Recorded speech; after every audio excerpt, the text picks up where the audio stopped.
Thank you for joining me for another Quick Hits conversation. I'm Dr. Robyn. With me today, I have Doug Crowe, Chris McLaughlin, and Dr. Bob Choat. Today, I would like to talk about how do you overcome the ingrained fear of being weird or the oddball or not part of the in crowd to stand out and succeed. Doug, kick us off. I was that person. I was the second last picked in gym class.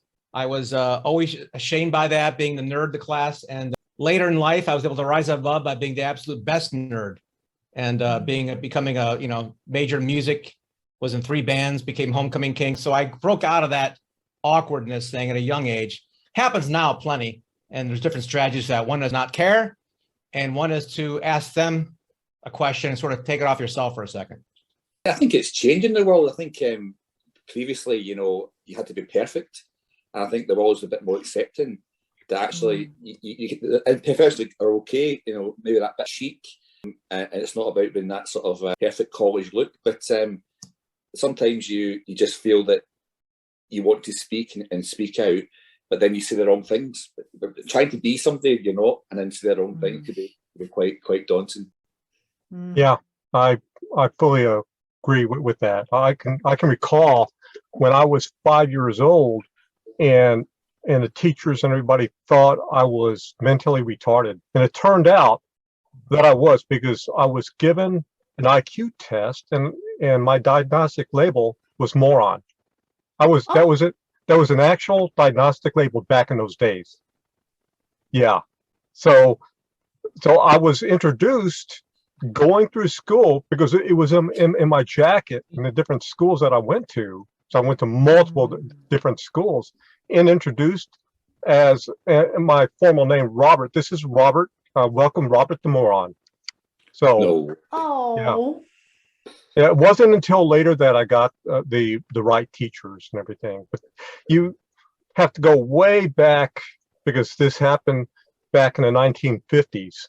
And it was a much different time period back in those days than it became later on. In fact, those kind of diagnostic labels were eliminated, I believe, in early 70s. And yeah, so I accepted who I am, all the imperfections and everything. I think that's a really important key. Yeah. Easier doing you're an adult. How do you do at a young age, Robyn and Bob? And that's the thing, just, Yeah, I think as a kid, or as a child, you really need somebody to support you. In my case, it became my mother.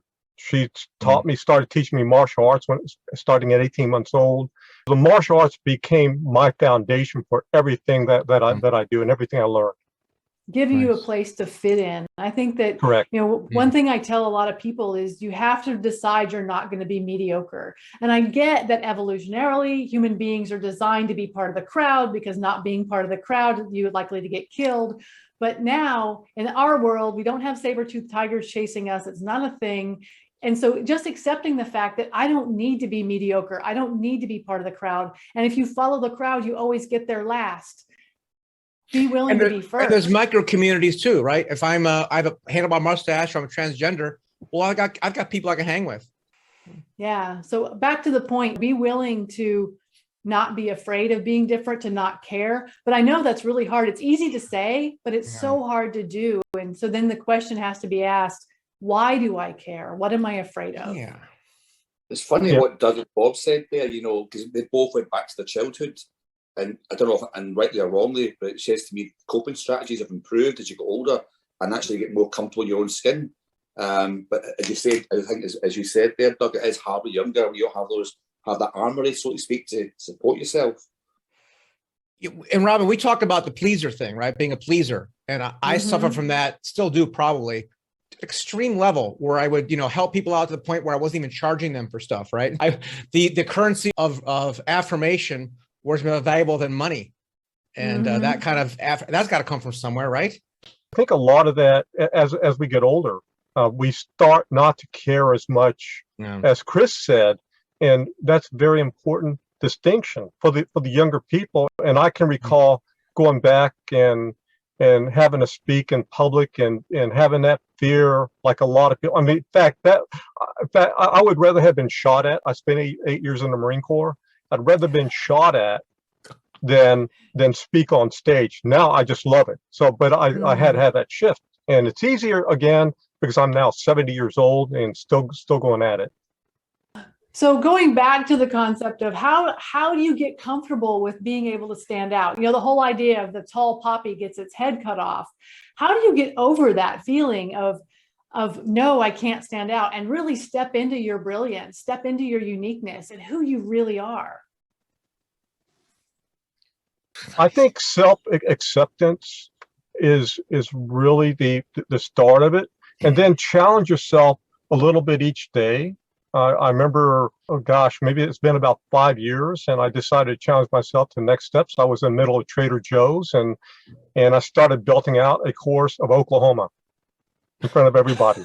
The old me would have never There's a fine done line that. between brave and crazy. I know. I think we should hear that now. Just give me a couple of bars, please. Yeah.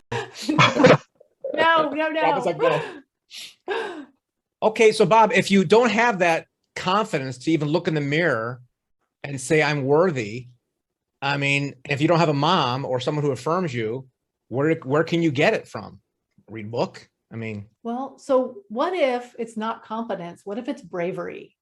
What if it's the ability to say, I have the bejeebers scared out of me, and I'm going to take this tiny little step anyway?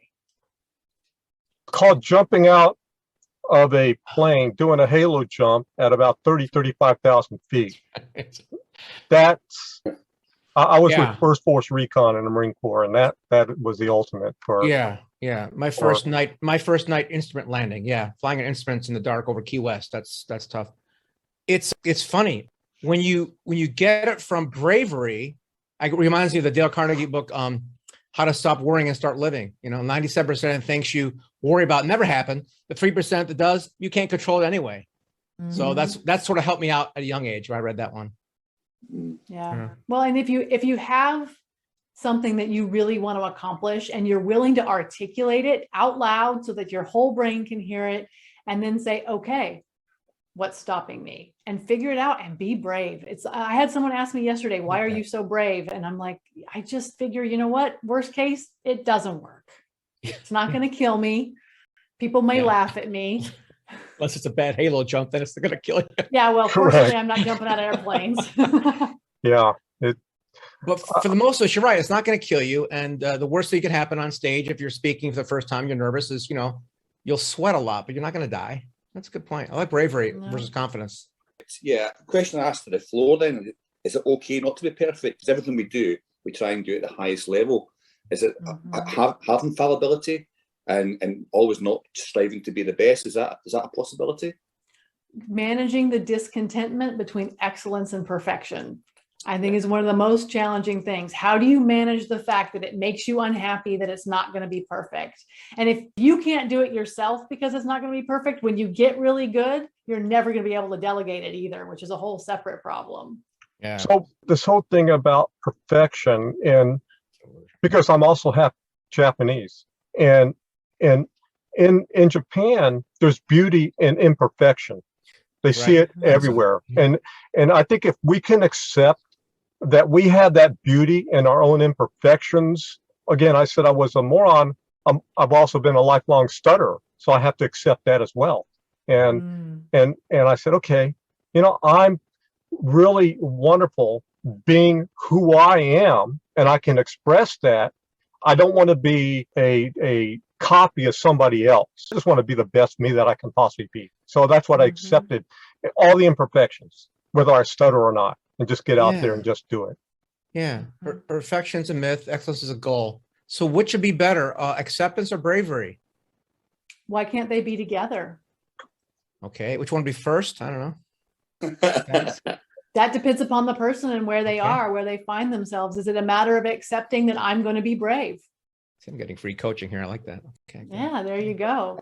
So that is our 10 minutes. I'm going to have to cut us off there. Thank you so much for having this conversation. It has been a lot of fun. I look forward to doing it again soon.